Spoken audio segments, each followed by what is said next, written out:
Halo, salam sejahtera Malaysia. Selamat datang ke channel Fels Lifestyle. Saudara-saudara, tuan-tuan dan puan, kita mendengar sebelum ini kabar angin, bukan kabar angin, maafkan saya, kita mendengar sebelum ini berita rasmi menyatakan satu ahli parlimen daripada blok kerajaan ataupun timbalan Presiden PKR sendiri, Rafizi Ramli, yaitu salah satu menteri di dalam kabinet kerajaan perpaduan yang terkena serangan jantung. Nah, apa keadaan terkini Rafizi? Sudah pasti ramai yang mahu tahu. Adakah Rafizi beransur pulih? Adakah Rafizi semakin sihat? Dan sebagainya. Satu artikel hari ini mengesahkan, saya boleh katakan ini menunjukkan, adalah keadaan terkini Rafizi Ramli. Oke, baik, sebelum saya meneruskan, saya meminta jasa baik Anda untuk sekejap membantu channel ini dengan menekan butang like dan juga subscribe. Dalam satu artikel dari Malaysia Kini, Rafizi kembali ke Dewan Rakyat lepas prosedur sten jantung. Menteri Ekonomi Rafizi Ramli kembali bertugas selepas menjalani prosedur penempatan sten jantung baru-baru ini. Ahli Parlimen Pandan itu hadir di Dewan Rakyat hari ini untuk menyampaikan ucapan penggulungan kementeriannya mengenai rang Undang-Undang Perbekalan 2024. Rafizi mengambil kesempatan untuk mengingatkan rakan sejawatnya di Dewan Rakyat untuk membuat pemeriksaan kesihatan jantung secara berkala. Risiko itu bukan sahaja risiko kepada menteri, tetapi risiko disebabkan oleh gaya hidup kita, terutamanya oleh kolesterol yang tinggi.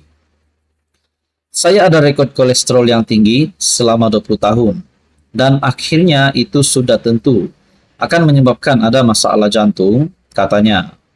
Rafizi mengalami serangan jantung 2 minggu lalu pada 16 Oktober dan dimasukkan ke Pusat Perubatan Universiti Malaya (PPUM) dan seterusnya menjalani prosedur penempatan sten jantung. Ahli Parlimen Kerajaan dan Pembangkang seperti Howard Lee, PH Ipoh Timur, dan Awang Hashim, PN Pendang, memuji menteri itu kerana cepat sembuh. Awang menambah bahawa dia bersyukur kerana Rafizi telah kembali dan bahawa negara memerlukan kita semua. Dia kemudian dalam nada bergurau berkata bahawa dia bersikap sangat sopan ketika bercakap dengan Rafizi. Rafizi kemudian menjawab, untuk rekod, Pendang sentiasa dekat di hati dan sentiasa bersopan. Nah, mungkin ada yang beranggapan, adakah Rafizi akan semakin tenat, adakah Rafizi semakin sakit. Tetapi keputusan terkini kita dapat lihat bahawa Rafizi sudah kembali ke Dewan dan kita bersyukur disebabkan kita dapat melihat Rafizi beransur pulih. Artikel hari ini daripada Malaysia Kini, Rafizi kembali ke Dewan Rakyat lepas prosedur sten jantung. Sebelum saya mengakhiri ataupun meneruskan isu yang seterusnya, ada juga berkata, sekiranya Rafizi terus sakit, adakah beliau akan dipecat ataupun adakah beliau akan direhatkan? Nah, setakat ini belum ada keputusan berkenaan dengan itu. Akhirnya, yang rasmi Rafizi sudah kembali ke Dewan Rakyat.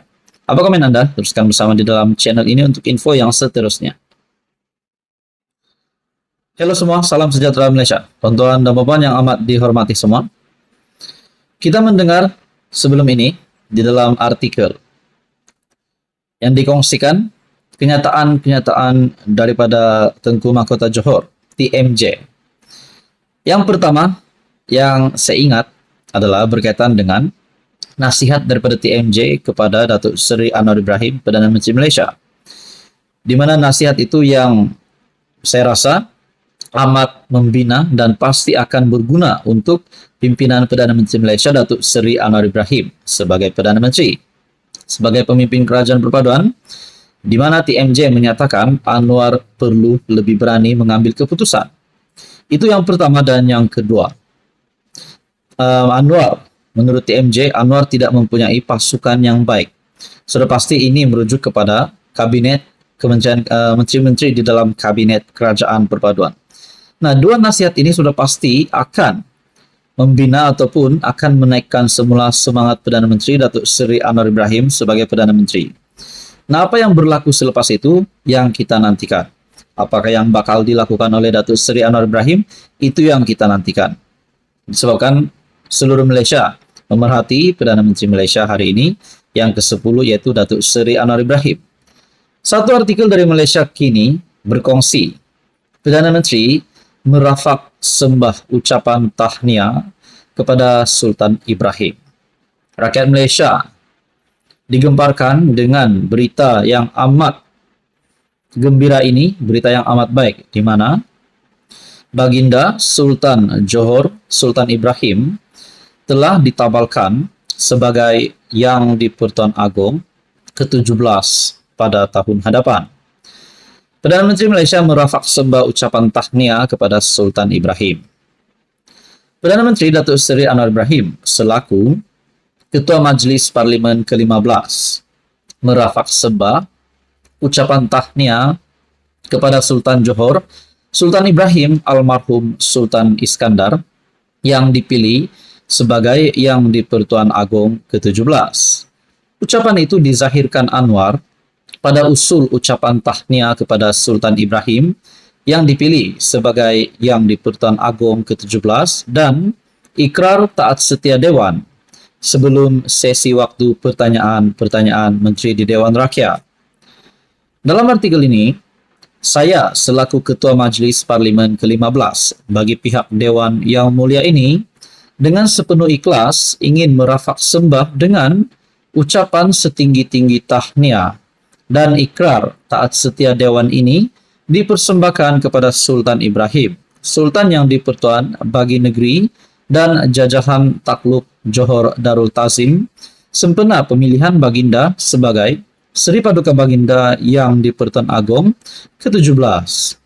Saya juga ingin merafak sembah dengan ucapan setinggi-tinggi tahniah dan ikrar taat setia Dewan ini turut dipersembahkan kepada Sultan Perak Sultan Nazrin Shah, Sultan Yang di-Pertuan dan Rajah Pemerintah Negeri Perak Darul Ridzuan atas pemilihan Baginda sebagai timbalan Yang di-Pertuan Agong, kata beliau. Pada masa sama, Anwar menzahirkan keyakinan kerajaan dan rakyat akan mendapat limpah rahmat dan kesejahteraan yang bertambah daripada pemerintahan seorang raja yang adil, bijaksana dan prihatin terhadap rakyat jelata dan negara. Sebagai teras pemerintahan raja berperlembagaan, saya amat berkeyakinan dengan pemerintahan Duli Yang Maha Mulia Tuanku kelak, Malaysia bakal diberkati dengan nikmat perpaduan dan kemakmuran yang berpanjangan, kata beliau. Terdahulu Dewan Rakyat dimaklumkan, usul dikemukakan Menteri di Jabatan Perdana Menteri, Undang-Undang dan Reformasi Institusi, Datuk Seri Azalina Othman Said, yang mahu persidangan hari ini dimulakan dengan ucapan tahniah atas pemilihan Yang di-Pertuan Agong ke-17 dan timbalan Yang di-Pertuan Agong. Majlis Raja-Raja dalam mesyuaratnya yang ke-263 khas pada Jumaat lepas telah mengisytihar keputusan pemilihan Seri Paduka Baginda Yang di-Pertuan Agong ke-17 dan timbalan Yang di-Pertuan Agong selama tempoh 5 tahun mulai 31 Januari 2024. Sultan Ibrahim akan menggantikan Al-Sultan Abdullah Riayatuddin Al-Mustafa Billah Shah yang bakal menamatkan tempoh pemerintahan pada 30 Januari depan.